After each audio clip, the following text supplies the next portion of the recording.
अस्सल वारकऱ्यांनाच हे ठिकाण माहिती आहे आणि विठुराया विश्रांतीसाठी 1 महिना ह्या ठिकाणी का जातो या सगळ्या प्रश्नांची उत्तरं शोधण्यासाठी मी निघालोय. यासाठी 2 मार्ग आहेत, एक होडी दुसरी रिक्षा. मी मात्र तिसऱ्या मार्गाने निघालो, म्हणजेच बसने निघालो. मंगळवेढ्याला जाणाऱ्या गाडीमध्ये बसलो आणि गोपाळपूरमध्ये उतरलो. स्टॉप पुढं असल्यामुळं मला थोडंसं चालावं लागलं आणि काही अंतरावर गेल्यानंतर असा हा बोर्ड दिसतो. हा परिसर पाहिला आणि मला माझ्या लहानपणाची आठवण आली. लहानपणी रोडून रोडून मम्मीसोबत या वारीला यायचो. त्यासाठी कारण तसंच होतं, होडीत बसायला भेटतंय आणि जाताना टांग्यातून जाता येतं ह्याच हिशोबानं.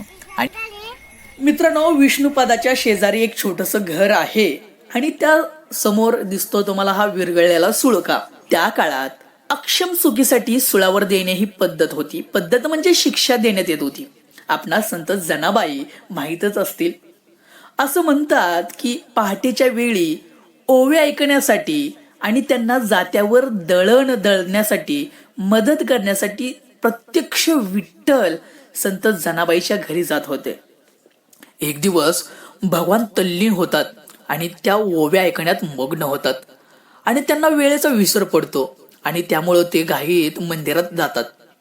त्यामुळं त्यांचे जे वस्त्रालंकार आहेत ते जनाबाईच्या घरीच राहतात. आणि ज्यावेळेस विठ्ठल मंदिरात हे देव जातात त्यावेळेस कळतं की विठ्ठलाचे जे अलंकार आहेत ते चोरीला गेलेत असा समज होतो. संपूर्ण पंढरपुरात शोध घेतल्यानंतर ते दागिने सापडतात संत जनाबाईच्या घरात. त्यामुळे स्थानिक शासनकर्ते संत जनाबाईंना सुळावर देण्याची शिक्षा फरमावतात. मग होतं काय, जेव्हा जनाबाईंना सुळावर आणण्यात आलं होतं त्यावेळेस ह्या लोखंडी सुळाचं द्रव्य रूपात रूपांतर होतं मित्रांनो.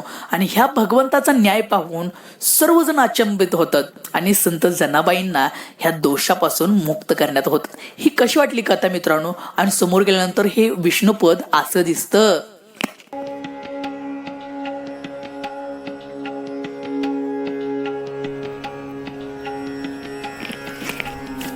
मित्रांनो, हे विष्णुपद म्हणजे काय हो आणि ते पंढरपूरमध्ये कसं, हा प्रश्न तुमच्या मनामध्ये नेहमीच आला असेल. तर सांगतो, भगवान कृष्ण जे भगवान विष्णूचे 8वे अवतार मानले जातात, हे आपली पत्नी म्हणजेच रुक्मिणी हिचा राग काढण्यासाठी दिंडीरवनात आले, म्हणजेच आजचं पंढरपुरात. आणि भक्त पुंडलिकाच्या आग्रहाखातर हा विठ्ठल विटेवरती उभारला आणि त्यांच्यासोबत धेनुगाय, गोवर्धन पर्वत, यमुना नदी ही पंढरपुरात आली. या सर्वांच्या एकत्रित भेटीचे स्थान म्हणजेच हे विष्णुपद. मित्रांनो, समोर गेल्यानंतर तुम्हाला असं काही दृश्य दिसतं. तिन्ही बाजूनी पाण्यानं वेढलेले हे ठिकाण आणि पोचण्यासाठी दगडी सेतू म्हणजेच हे विष्णुपद. येथे चौतऱ्यावर मध्यभागी एक शिळा आहे ज्यावर श्रीकृष्ण आणि गायी यांच्या पाऊल खुणा तुम्हाला स्पष्ट दिसून येतात. मित्रांनो, आपण श्रीकृष्णाचा बासरी वाजवतानाचा हा फोटो पाहिलाच असेल. त्यावेळी एक पाऊल जमिनीला टेकलेला दिसतं इथं आणि दुसऱ्या पाऊलाचा फक्त केवळ तळवाच इथं टेकलेला दिसतोय. त्याच्या पाठीमागं गायींच्या उभ्या आहेत, त्यांच्या पाऊल कोण आहेत. आपल्याला विष्णुपद इथे दिसतात आणि तिथं बघा, इथं दगडी चौतड्यावर कृष्णाचे 1.5 पाय आणि सोबत पायाचे ठसे सुद्धा उमटलेले दिसतात. हे असा विष्णुपद मित्रांनो. कसं वाटलं तुम्हाला?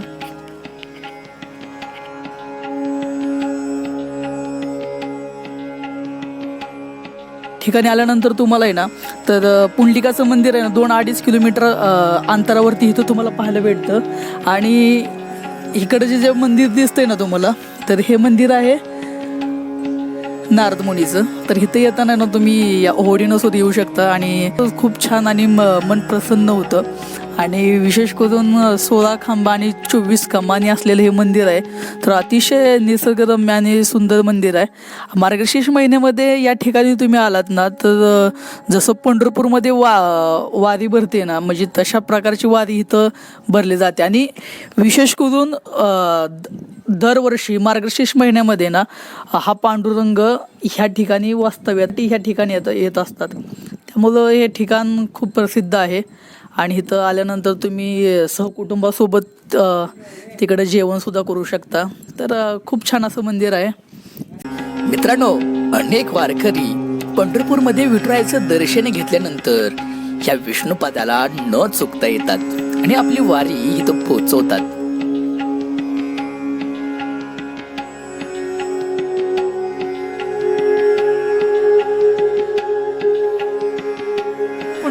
पासून हे काहीच अंतरावरती असं मंदिर दिसतंय मित्रांनो. हे मंदिर आहे इथं बघा, इकडच्या साईडला आहे ना ही पुष्पावती नदी आहे इकडे बंदराच्या कड्याला, आणि ही चंद्रभागा नदी. चंद्रभागा आणि पुष्पावती नदीचं इथं हे दिसतंय ना, हे दिसत बघा, हे मारुतीचं मंदिर आहे. इथं आल्यानंतर या मंदिराचं दर्शन घेऊ शकता. आणि इथं पाणी जास्त असलं तर तुम्हाला येता येत नाही, इथं उकडीनंच येता येते. तरी असं मंदिर आहे. हे विष्णुपद या ठिकाणी आपल्याला असं दिसतंय. ते नारद मुनीचं मंदिर आहे. इथं ओढ आहे, त्या ओढीनं तुम्ही येऊ शकता. आणि मित्रांनो, या मंदिरावरती ज्या काही या पक्ष्यांनी केलेली घरटी आहेत, खूप अप्रतिम आणि सुंदर अशी घरटी मित्रांनो इथे केलेली आहेत. मन प्रसन्न होऊन जातं.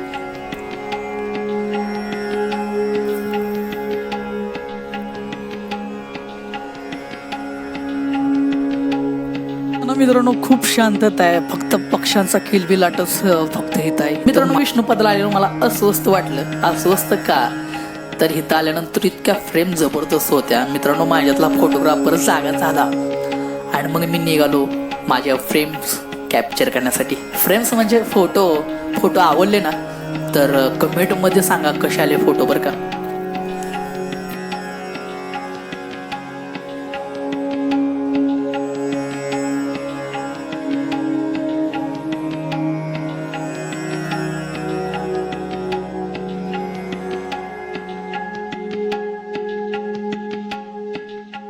मित्रांनो, रोजच्या धावपळीच्या आणि धकाधकीच्या आयुष्यातून मनामध्ये विणलेल्या हजारो प्रश्नांची उत्तरं इथं भेटतात बरं का. ही ज्ञानाची शिदोरी असलेली माणसं भेटतात तर खूप भारी वाटतं. ह्या म्हाताऱ्या माणसांच्या सानिध्यात राहावं.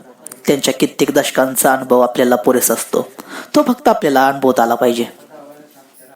विष्णुपद पंढरपूरला जाऊन विठ्ठलाला वंदन केल्यानं आत्मिक तृप्ती आणि जन्म मृत्यूच्या फेऱ्यातून मुक्ती मिळते अशी भाविकांची श्रद्धा आहे.